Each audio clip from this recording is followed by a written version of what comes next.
ಕನ್ನಡದ ನಂಬರ್ 1 ದಿನಪತ್ರಿಕೆ ವಿಜಯವಾಣಿಯಲ್ಲಿ ಪ್ರಕಟವಾಗಿರುವ ಈ ದಿನದ ಮಹತ್ವದ ಸುದ್ದಿಗಳನ್ನೊಮ್ಮೆ ನೋಡಿ ಬರೋಣ. ಮತದಾರರ ಪಟ್ಟಿಯ ವಿಶೇಷ ತೀವ್ರ ಪರಿಷ್ಕರಣೆ ಅಭಿಯಾನದ 3ನೇ ಹಂತ ಮೇ 30ರಿಂದ ಆರಂಭವಾಗಲಿದ್ದು, ಕರ್ನಾಟಕ ಸೇರಿದಂತೆ 16 ರಾಜ್ಯಗಳು ಮತ್ತು 3 ಕೇಂದ್ರಾಡಳಿತ ಪ್ರದೇಶಗಳಲ್ಲಿ ಹಂತ ಹಂತವಾಗಿ ಪ್ರಕ್ರಿಯೆ ನಡೆಯಲಿದೆ. ಈ ಕುರಿತು ಚುನಾವಣಾ ಆಯೋಗ ಗುರುವಾರ ಅಧಿಸೂಚನೆ ಹೊರಡಿಸಿದೆ. ಈ ಮತದಾರರ ಮನೆ ಬಾಗಿಲಿಗೆ ತೆರಳಿ ಪ್ರತಿಯೊಂದು ವಿವರವನ್ನು ಅತ್ಯಂತ ಸೂಕ್ಷ್ಮವಾಗಿ ಪರಿಶೀಲಿಸಲು ಆಯೋಗ ರಾಜ್ಯಾದ್ಯಂತ 59,050 ಬೂತ್ ಮಟ್ಟದ ಅಧಿಕಾರಿಗಳನ್ನು ನಿಯೋಜಿಸಿದೆ. ಎಸ್ಐಆರ್ ಪ್ರಕ್ರಿಯೆ ಬಗ್ಗೆ ಸಮಗ್ರ ವರದಿ ಮುಖಪುಟದಲ್ಲಿದೆ. ರಾಜ್ಯದಲ್ಲಿ ಒಳ ಮೀಸಲಾತಿ ಜಾರಿ ವಿಳಂಬಗೊಂಡ ಕಾರಣ ಬಹುದಿನಗಳಿಂದ ನೆನೆಗುದಿಗೆ ಬಿದ್ದಿದ್ದ ಖಾಲಿ ಹುದ್ದೆಗಳ ಭರ್ತಿಗೆ ಪೊಲೀಸ್ ಇಲಾಖೆಯಿಂದ ಚಾಲನೆ ಸಿಕ್ಕಿದೆ. ವಿವಿಧ ಘಟಕಗಳಿಗೆ 8,176 ಹುದ್ದೆಗಳ ನೇಮಕಾತಿಗೆ ರಾಜ್ಯ ಪೊಲೀಸ್ ಮಹಾನಿರ್ದೇಶಕ ಡಾಕ್ಟರ್ ಎಂ.ಎ. ಸಲೀಂ ಆದೇಶ ಹೊರಡಿಸಿದ್ದಾರೆ. ರಾಜ್ಯ ಸರ್ಕಾರ ಪರಿಶಿಷ್ಟ ಜಾತಿಯ ಒಟ್ಟಾರೆ 15% ಮೀಸಲಾತಿಯಲ್ಲಿ ಪ್ರವರ್ಗ ಎಗೆ 5.25%, ಪ್ರವರ್ಗ ಬಿಗೆ 5.25% ಮತ್ತು ಪ್ರವರ್ಗ ಸಿಗೆ 4.5% ಒಳ ಮೀಸಲಾತಿಯನ್ನು ನಿಗದಿಪಡಿಸಿ ಆದೇಶ ಹೊರಡಿಸಿದೆ. ಈ ವಿವರ ಮುಖಪುಟದ ವರದಿಯಲ್ಲಿದೆ.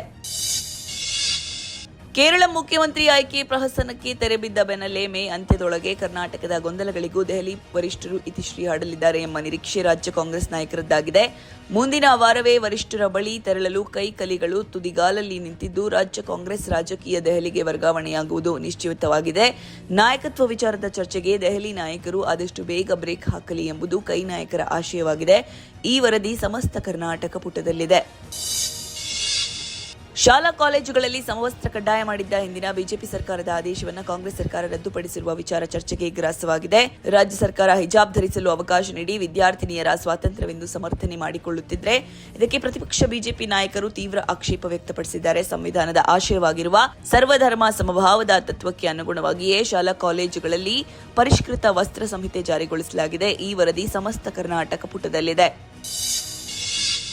ಇರಾನ್ ಯುದ್ಧ, ಇಂಧನ ಭದ್ರತೆ ಮತ್ತು ವ್ಯವಹಾರ ಕುರಿತ ಸುದೀರ್ಘ ಮಾತುಕತೆ ವೇಳೆ ತೈವಾನ್ ವಿಚಾರದ ಕುರಿತು ಅಮೆರಿಕ ಅಧ್ಯಕ್ಷ ಡೊನಾಲ್ಡ್ ಟ್ರಂಪ್ಗೆ ಚೀನಾ ಅಧ್ಯಕ್ಷ ಶಿ ಜಿನ್ಪಿಂಗ್ ಎಚ್ಚರಿಕೆ ನೀಡಿದ್ದಾರೆ. ಈ ಕುರಿತ ವಿವರವಾದ ವರದಿ ದೇಶ-ವಿದೇಶ ಪುಟದಲ್ಲಿದೆ.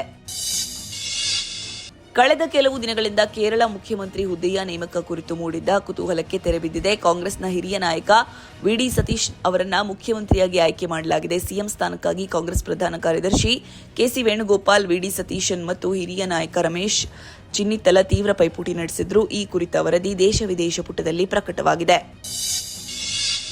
ಉತ್ತರ ಪ್ರದೇಶದ ಹಲವು ಜಿಲ್ಲೆಗಳಲ್ಲಿ ಬುಧವಾರ ಸಂಜೆ ಹಠಾತ್ ಹವಾಮಾನ ವೈಪರೀತ್ಯದಿಂದಾಗಿ ಉಂಟಾದ ಬಿರುಗಾಳಿ ಹಾಗೂ ಭಾರೀ ವರ್ಷಧಾರೆಗೆ ಕನಿಷ್ಠ 100 ಜನರು ಮೃತಪಟ್ಟು ಆಸ್ತಿ-ಪಾಸ್ತಿಗೆ ಅಪಾರ ಹಾನಿಯಾಗಿದೆ. ಮಳೆ ಹಾನಿ ಕುರಿತ ವರದಿ ದೇಶ-ವಿದೇಶ ಪುಟದಲ್ಲಿ ಪ್ರಕಟವಾಗಿದೆ. ಕೇರಳದ ಶಬರಿಮಲೆ ದೇಗುಲ ಸೇರಿ ವಿವಿಧ ಧಾರ್ಮಿಕ ಸ್ಥಳಗಳಲ್ಲಿ ಮಹಿಳೆಯರ ಮೇಲೆ ನಡೆಯುತ್ತಿರುವ ತಾರತಮ್ಯ ಮತ್ತು ಧಾರ್ಮಿಕ ಸ್ವಾತಂತ್ರ್ಯದ ಸಾಂವಿಧಾನಿಕ ವ್ಯಾಪ್ತಿ ಕುರಿತ ಅರ್ಜಿಗಳ ವಿಚಾರಣೆಯನ್ನ ಸುಪ್ರೀಂ ಕೋರ್ಟ್ನ 9 ನ್ಯಾಯಮೂರ್ತಿಗಳ ಸಂವಿಧಾನ ಪೀಠ ಗುರುವಾರ ಪೂರ್ಣಗೊಳಿಸಿದ್ದು, ತೀರ್ಪನ್ನ ಕಾಯ್ದಿರಿಸಿದೆ. ಈ ವರದಿ ದೇಶ-ವಿದೇಶ ಪುಟದಲ್ಲಿದೆ.